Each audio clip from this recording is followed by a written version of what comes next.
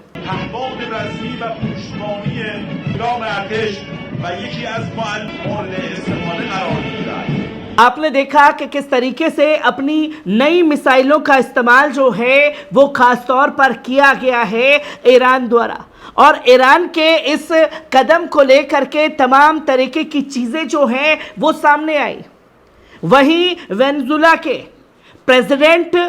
Iran के साथ मुलाकात करते हैं, और ईरान से मुलाकात के बाद प्रेस कॉन्फ्रेंस में एक बात कहते हैं जो आपके सामने है, जहां वो ये साफ तौर पर कह रहे हैं कि इजराइल के प्रधानमंत्री बेंजामिन नेतन्याहू का कोई भी पागलपन जो है वो दुनिया को वर्ल्ड वॉर 3 की तरफ ले जाएगा। उनका एक कदम जो है दुनिया को बड़ी आग में झोंक देगा, जो तस्वीरें लगभग सामने साफ क्लियर हो चुकी हैं। और ये कौन कह रहा है? वेनेजुएला के राष्ट्रपति, जो साफ तौर पर यह ऐलान कर रहे हैं कि इजराइल के प्रधानमंत्री बेंजामिन नेतन्याहू अपने पागलपन को दुनिया के सामने दिखा रहे हैं। और जब ये चीजें सामने आई तो साफ तौर पर देखा गया कि यूके के जो फॉरेन मिनिस्टर हैं वो इजराइल के दौरे पर पहुंचे हुए हैं, जहां foreign security secretary Lord Cameron Israel के दौरे पर हैं, और उनसे जब ये सवाल पूछा गया कि आखिरकार ईरान और इजराइल के कॉन्फ्लिक्ट के बारे में आपका क्या कुछ कहना है, तो यूके के फॉरेन सेक्रेटरी की तरफ से साफ तौर पर कहा गया कि ये हिदायत दी गई है इजराइल को हमारी तरफ से कि वो ईरान पर हमला ना करे। और ईरान के ऊपर अगर कोई हमला भी करे तो ह्यूमैनिटेरियन को कोई नुकसान नहीं होना चाहिए, और अगर ऐसा होता है तो पूरी दुनिया जंग झेलेगी,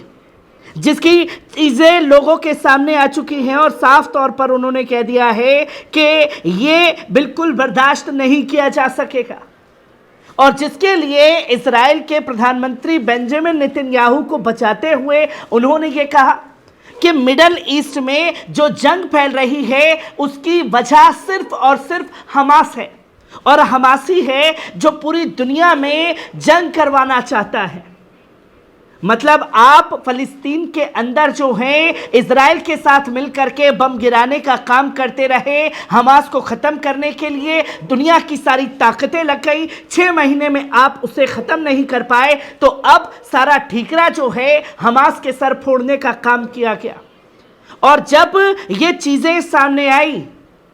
तो वहीं टर्की के प्रेसिडेंट रिसेप तैयब अर्दोगान की मुलाकात हमास के ब्यूरो चीफ इस्माइल हानिया से हुई, जहां उन्होंने दुनिया को साफ तौर पर मैसेज देकर के बता दिया कि जो लोग हमास के बारे में तमाम बातें बोल रहे हैं उन्हें यह जानना चाहिए कि हमास जो है टर्किश क्विया मिलिया जो टर्की की स्वतंत्रता की आज़ादी के लिए अहम किरदार निभा रहा था, हमास बिल्कुल वैसा ही है। एक स्वतंत्रता की जंग जो है हमास लड़ रहा है और हमें पता है कि इसके नतीजे हमारे लिए क्या होंगे। ये अपनी स्वतंत्रता की जंग लड़ रहे हैं, और जब यूके के फॉरेन सेक्रेटरी की तरफ से एक एडवाइजरी बेंजामिन नेतन्याहू को दी गई, तो बेंजामिन नेतन्याहू ने भी साफ तौर पर क्लियर कर दिया कि जिन्होंने भी हमें अपनी एडवाइजरी दी है, हम उन तमाम लोगों का शुक्रिया करते हैं, पर हम ये बता देना चाहते हैं दुनिया को कि हम अपने फैसले लेने के लिए सक्षम हैं, और हम अपना फैसला ले चुके हैं कि हम ईरान के ऊपर जो है पलटवार करेंगे। और जब ईरान के ऊपर पलटवार की बातें कही जा रही हैं तो वहीं लेबनान के फॉरेन मिनिस्टर का एक बयान सर्कुलेट हो चुका है, जहां साफ तौर पर उन्होंने कहा कि revenge will lead to bigger war. कोई भी बदला जो है एक बड़े जंग की शुरुआत होगा, जिसे हमें भूलना नहीं चाहिए, जिसकी चीजें लोगों के सामने आई हैं। और लेबनान के फॉरेन मिनिस्टर ने ये साफ तौर पर दुनिया के सामने क्लियर कर दिया कि लेबनान जंग नहीं चाहता, जंग हिजबुल्लाह लड़ रहा है। और जब उनसे ये सवाल पूछा गया कि आप हिजबुल्लाह के खिलाफ हैं, उन्होंने खुला कहा कि हम हिजबुल्लाह का समर्थन करते हैं, पर बहुत बड़ा नुकसान जो है हर किसी को इस जंग में झेलना पड़ेगा। ईरान और इजराइल की कॉन्फ्लिक्ट होती है तो इसका सबसे ज़्यादा खामियाजा जॉर्डन और लेबनान को ही भुगतना पड़ेगा, जो चीज़ें लोगों के सामने हैं। हर एक खबर से आपको रूबरू कराता रहूँगा। दीजिए इजाज़त, शुक्रिया।